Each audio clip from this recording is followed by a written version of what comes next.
All right. Good afternoon, everybody. I am very happy to have Mr. Jeret Pena on live with us today. He is coming from live from the Millennium Falcon with his headset on. Hell yeah. Jeret, thanks for joining me. Hey, thank you for having me. So, for those of you that don't know Jeret, I feel like everyone in the city has, knows Jeret. He's It's that not friend of true. mine that owns that bar downtown. uh, Jeret is a gaming enthusiast like myself, hence the Just a little bit. um, he is a James Beard nominated bar program mixologist. He is an all around amazing guy and entrepreneur. He's part of the Boulevardier group, is that right? Hmm. Yeah. And he's owned various uh, successful uh, bars around town. And Uh, non-successful. and not successful. The most recent that just closed was Still Golden on Broadway in Grayson, right? Yeah. Yeah, correct. So, Yeah, that um, was a. Yeah, I'm sorry. Go ahead. but Jared's here to take today to talk a little bit about uh, what he's seen in his industry and the pivots that he's made, and just you know shoot the breeze with me a little bit. So, um, Jared, right now, since you closed Still Golden, you don't actually have any bars online right now, right? Thankfully, no. So, uh, but at the beginning of this, you Still Golden was still operating. Yeah, yes. Prior to COVID happening, we had still golden, but we've been in talks with Jefferson Bank and some developers about buying us out of our lease way back in September. Right. And the deal got consummated in January prior to COVID. And at that time, we were watching what was happening in China, and we were keeping our eye on what was going on across the pond. So you were waiting for it to come over and affect business here. Pardon me? You sort of you had your eye on it in advance, so you knew something could come in. Yeah, I mean, the writing was on the wall. I mean, everyone's, they were locking down that city and cities and areas and regions, and it was just, there was and then when it jumped to Italy, it sounded an alarms to myself and one of my other business partners. And the real moment that that caused some great grief and uncertainty was oil crashing at the end of February. It was a Wednesday, and Right. that in conjunction with COVID pulled us. I mean, we pulled some out of some deals because of that. I mean, we this was before everything closed down. I was like, I knew it was going to happen. It's just a matter of when. Right. So you saw what was going to happen. You ceased all negotiations, and what kind of pivots did you make once COVID hit? Um, we started doing to go, and it honestly wasn't very. It's it was able to. We made enough money to pay for my general manager and keep some people employed, but I mean, realistically, it wasn't a godsend. I think restaurants that had booze Right. were they were able to take advantage of it, and they were able to do really, really well. Right. They'd still have to substantially downsize their staff and really just sort of focus on the supplementing the to go orders with the alcohol, right? Yeah, so it's funny. Like in the last 2 months, I've reached out to other operators, and I was talking to someone out of to Nebraska, and someone tagged me in their post because they're asking, hey, is anyone good with numbers? I can take a look at some spreadsheets. And I got in contact with him. He showed me his spreadsheets, and he actually is doing, he was, let's just say he was doing $60,000 a month in revenue prior to COVID. He took about a 40% hit, but he was smart enough to like structure his labor and his cost and whatever else, and he's actually it's still in the positive. I mean, he's not making as much net operating income as he used to, but he's still making income. It's a solid ass percentage. And there are success stories out there, people that are actually doing well. I mean, they're not doing what they used to, and it's obviously it's a pivot from what they used to do. They're scrappy business people are going to try to make changes to survive. Yeah, that sort of that ability to be scrappy and do what's necessary, get lean, right? That seemed like something that a lot of people were doing, and sort of taking action, not waiting around. Yeah. That's one of the things I loved about seeing everything that was going on, because I follow all of your places on social media, and I felt like every day it was like pivot. Okay, we started doing this and we started doing this, and it's amazing to see that, because I feel I got a good insight into that because of the social media, but you can't normally recognize that elsewhere in business.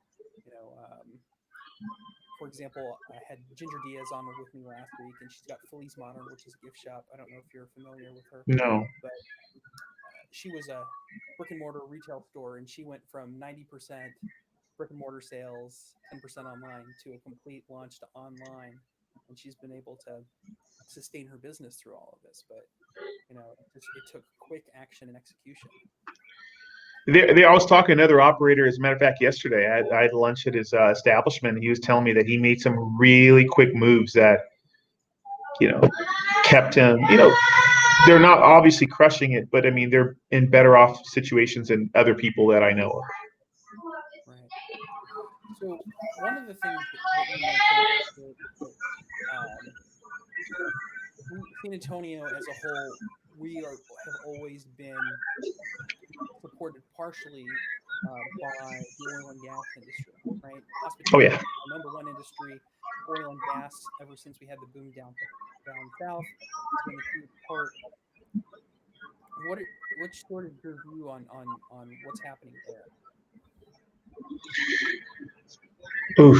I mean, and I got interviewed about the oil and gas, and my comments are really simple. Like, I've been through this before back in 2014, and it didn't hit us until 2015. I talked to other operators during that time period, and we all concluded that that something was happening at the end of 2015, and we weren't too sure. And then my buddy John Carbajal invited me to a Hotel and Lodging Association meeting the end of 2015, and they laid out a plan of what was to come over the next 4 years. And it was, I'll never forget that. I mean, half the room was gasping after they started looking at the numbers, because it was pretty dismal. Right. I mean, it was just a drop in business, and Houston had it worse because there's refineries, you have tons of oil companies out there. I mean, it was, and that drop was, I think at that in 2015, I think it went down to maybe low 50s, maybe upper 40s. We were at, I think right now we're at $33 a barrel. Yeah, So I I mean, we're think talking about it was they were giving it away for you to haul it. They were paying me $20 a barrel to take it. It was nuts. it's nuts, man. It's absolutely nuts. So we're seeing a bigger drop now than we did 5 years ago. So that means it's going to hit us harder. I mean, I've talked to other real estate developers. They agree. They see it coming. I mean, you know, there are a lot of people that aren't, they're not going to realize it till it's right there in front of their face, unfortunately. And by then it's too late. Um, what I'm looking at right now is I'm looking at structuring long-term deals that are very advantageous for the next 2 or 3 years, because I mean, a lot of landlords, they want you to stick around. They want good tenants to be there. But everyone's going to have to take a hit, unfortunately. It's not just going to be the tenants. No, absolutely. It just comes down to whether or not the landlord has the wherewithal to do that. And I think that we're going to see a lot of that, at least on my side. I'm seeing, you know, all of the landlords are getting worried about renewals and tenants breaking leases and things like that. So, you know, Is that a big? Is that in your world? Is that an actual big discussion that's happening right now? oh yeah, there are people that are are considering walking because now they've got, they're, for example, another law firm would have enough space for 10 associates and full staff and everybody being there. Well, now with everybody working remotely, like, do they need a half a floor of an office building, right? Yeah. And what does it look like if they were to restructure? And there's a lot of that that's going to landlords and lenders first, just like the restructure was proposed to everybody. But there is, I think that there is more flexibility with some landlords. I know that there's been a problem with certain high profile um, developments here in town that haven't been as flexible with their tenants. Um, Yeah. they want to have a long-term relationship because they don't want to lose the tenant. Yeah. No, it's a lot of people are gonna they're gonna make it or break it on their landlords.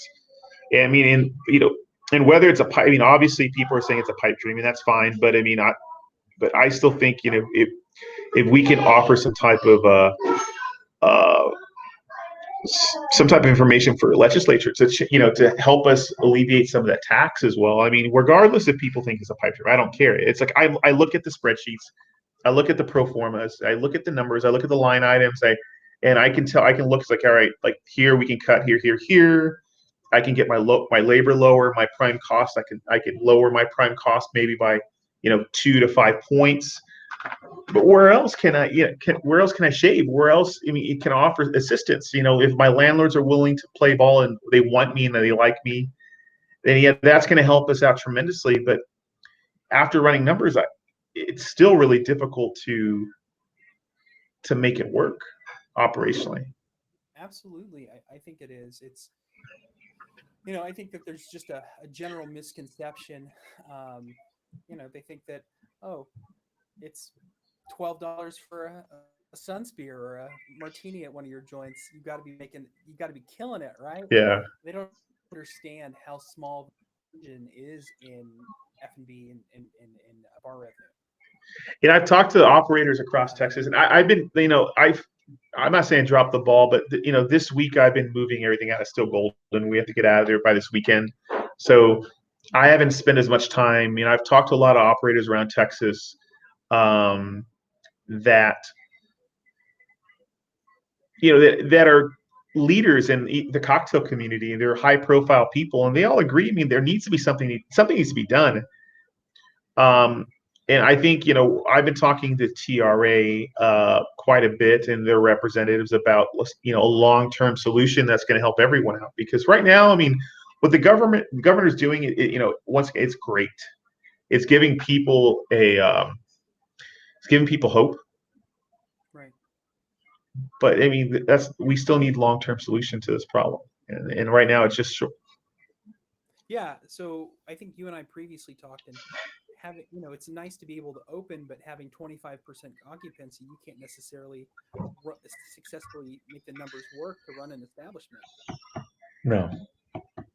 But once again, it's those places that have outdoor areas. I mean, there's gray area that you can get people to be out there, and you can have larger crowds in areas that have outdoors.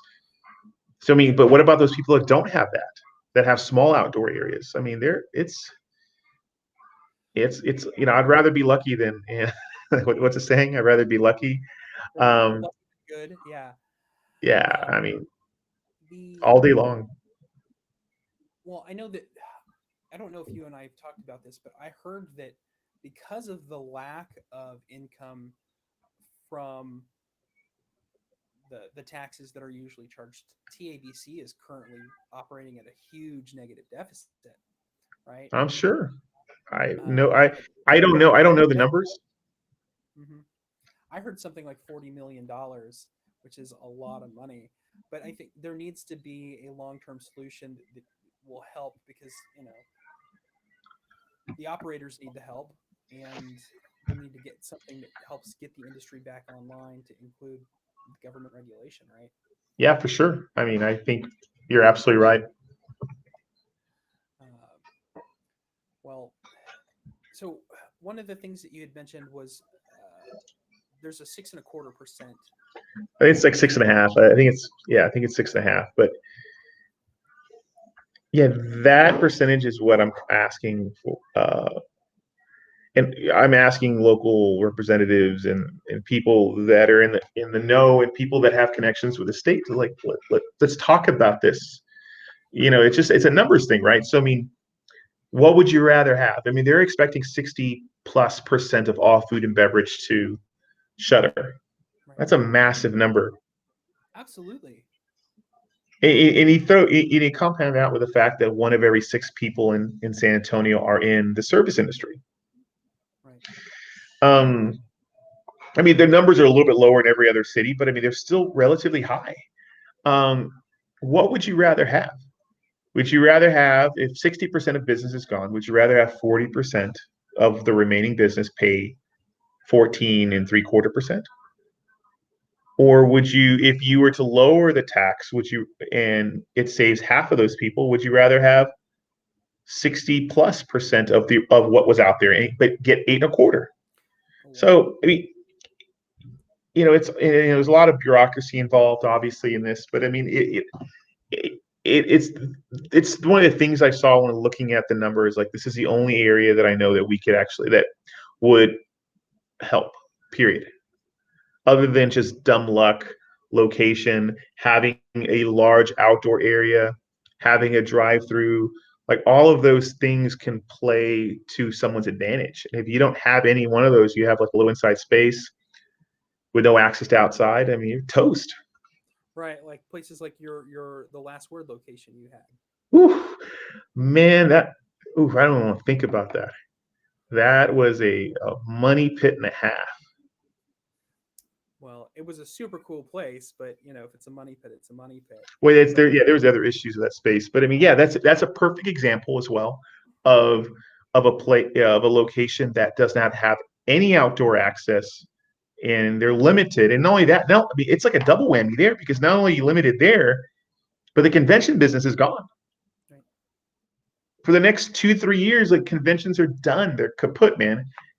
And it in a lot of those places survive off conventions. So that's another industry we have that's not going to exist for a while here in San Antonio. No, for sure. And I'm sure that the folks on the CVB are trying to do everything that they can, but I think it's as a national trend, all of the conferences that we're saying are being postponed indefinitely.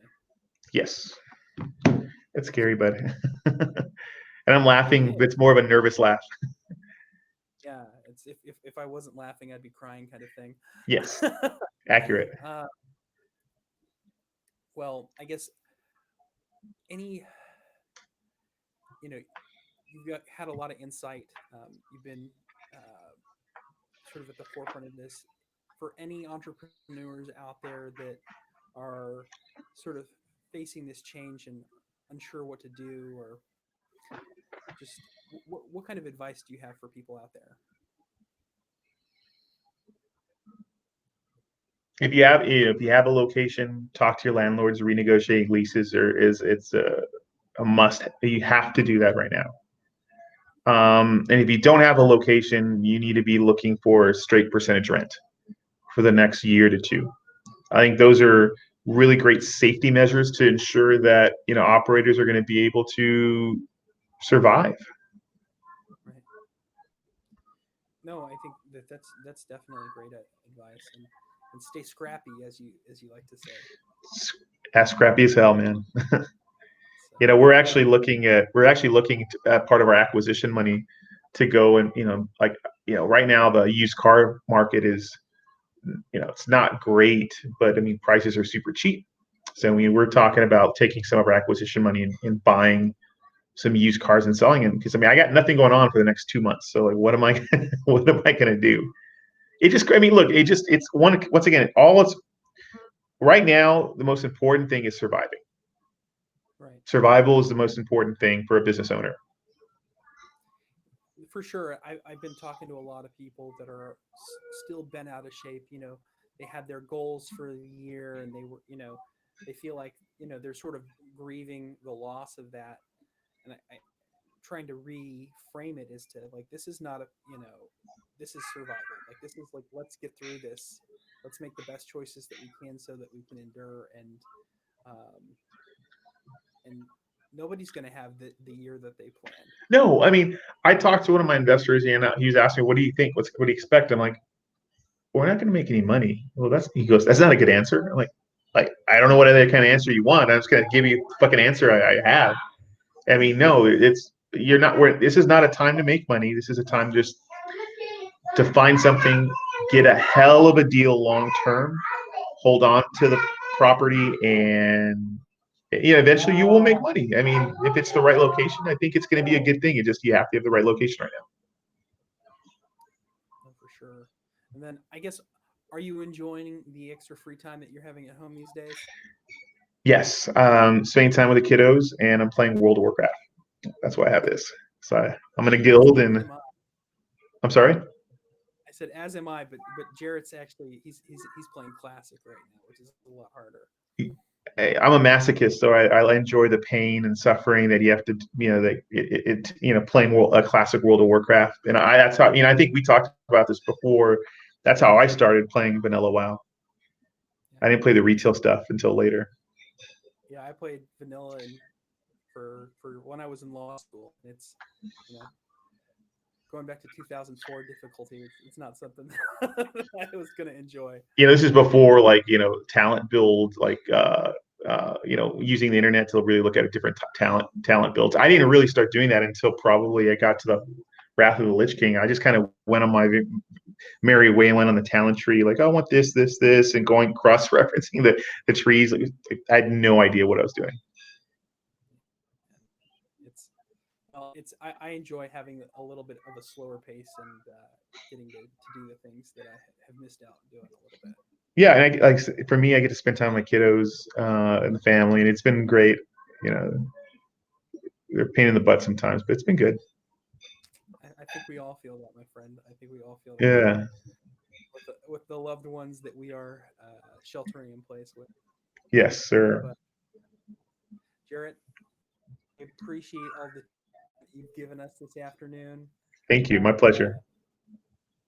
Jeret Pena, the Boulevardier Group here in San Antonio. He's you can check him out on WoW, check him out on Facebook, and everybody have a wonderful Thursday afternoon. Thank you, Sean. I appreciate it, buddy. Bye, Jeret. Bye.